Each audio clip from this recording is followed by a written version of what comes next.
this is so much more than economic development, job creation, tourism enhancement. This is a partnership. It's a brotherhood. It's family. You know, their company is built on the premise of a family of families. And we do share values, our core values. For many of us, our faith, our common conviction in trying to better mankind for all. And I'm, again, grateful, I'm humbled, and I'm honored to introduce the Horse Soldier team, John Coco, Elizabeth Pritchard Coco, and Scotty Neal. Would you all come forward and say a few words?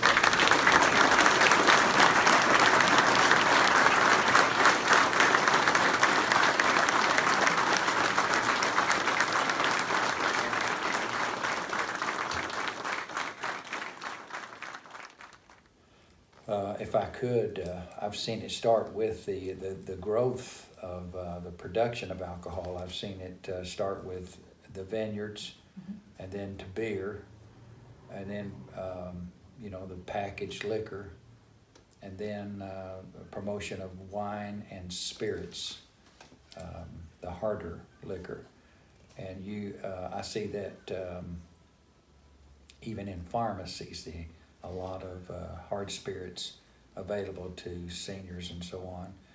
And then from there, there's a beer brewery that has come to Somerset, and now they're wanting a bourbon brewery.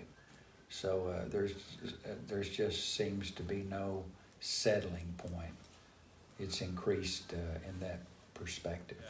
Well, I think some of it is societal in a broader sense, in that people are more comfortable with social drinking, with responsible drinking. And that's something that I'm pretty adamant about too, is that, we're not pushing alcohol on people by any means.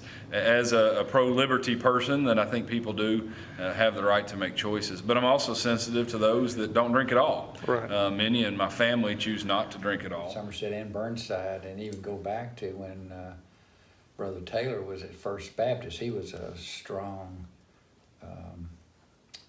he stood against alcohol very strongly. I remember those days and the rallies.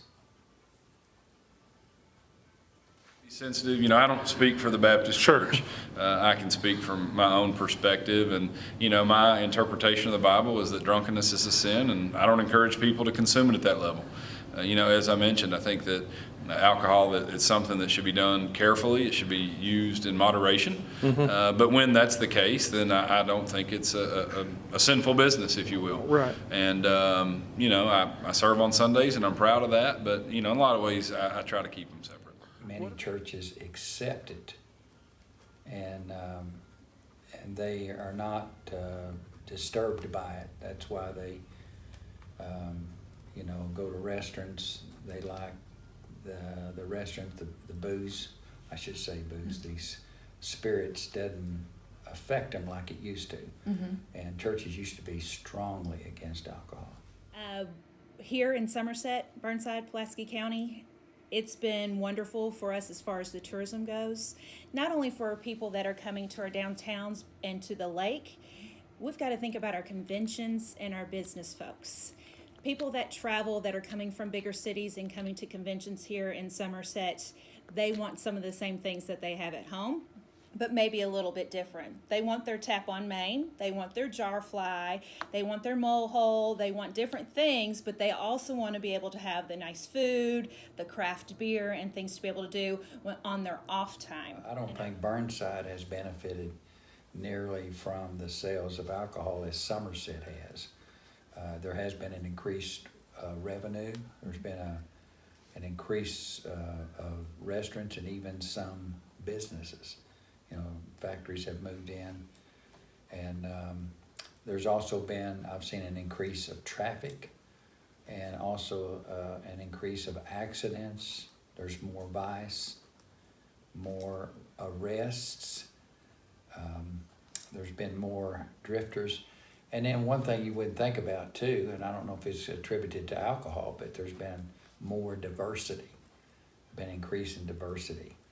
And there seems to be an increase in homelessness, whether that is related or not. That's what I've noticed since the sale of alcohol.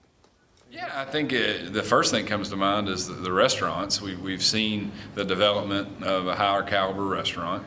Nightlife has improved. You know, there's a couple different places downtown to enjoy company and community over a beverage. And then now I think you're going to see tremendous job creation and economic development in the form of a distillery. And that could turn into, you know, new hotels, new restaurants, or perhaps just making the ones we already have busier. I was concerned about addiction. Alcohol is very addictive. The accessibility, it's, it's accessible about anywhere, grocery stores, service stations, even pharmacies. And then the availability, I objected to that and felt like that was very harmful to the family. I've been honestly a little surprised. It seems like everybody's just really excited and welcoming. You know, I'm sure there are those who are not happy about it, but by and large, and I'm talking 90+%, the feedback has been nothing short of amazing. Alcohol is a drug, and Kentucky is at the bottom of the list in the nation for drug abuse, very alarming. And now to go beyond the liquid drug of alcohol, they're going to marijuana. They're starting with medical marijuana, and if they follow the other states, it will lead to recreational marijuana. My heart starts racing just thinking about it.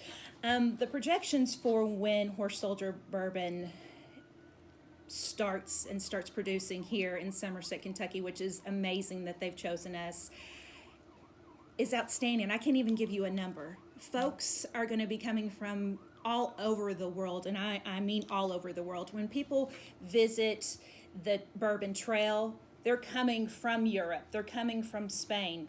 So once we become someone on that Bourbon Trail, they're going to be coming to us too. Well, if they're traveling to us and visiting us, they've got to stay with us. They've got to eat with us. They want to get on our houseboats. They're going to fill up with fuel. So it's just going to be fabulous, not only for economic impact, but folks are going to get good paying jobs with this too. And we're really, really proud that they've decided to choose Somerset, Kentucky.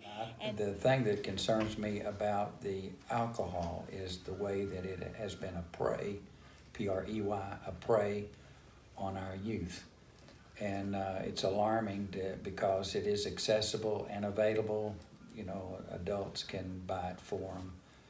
And then the senior age, with the access to spirits and pharmacy, I see a lot of seniors carrying out, the strong drink that I never saw before.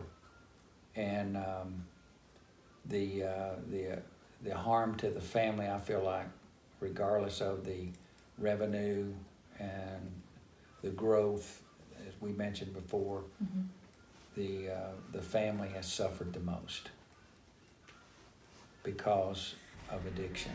Addiction is an enemy.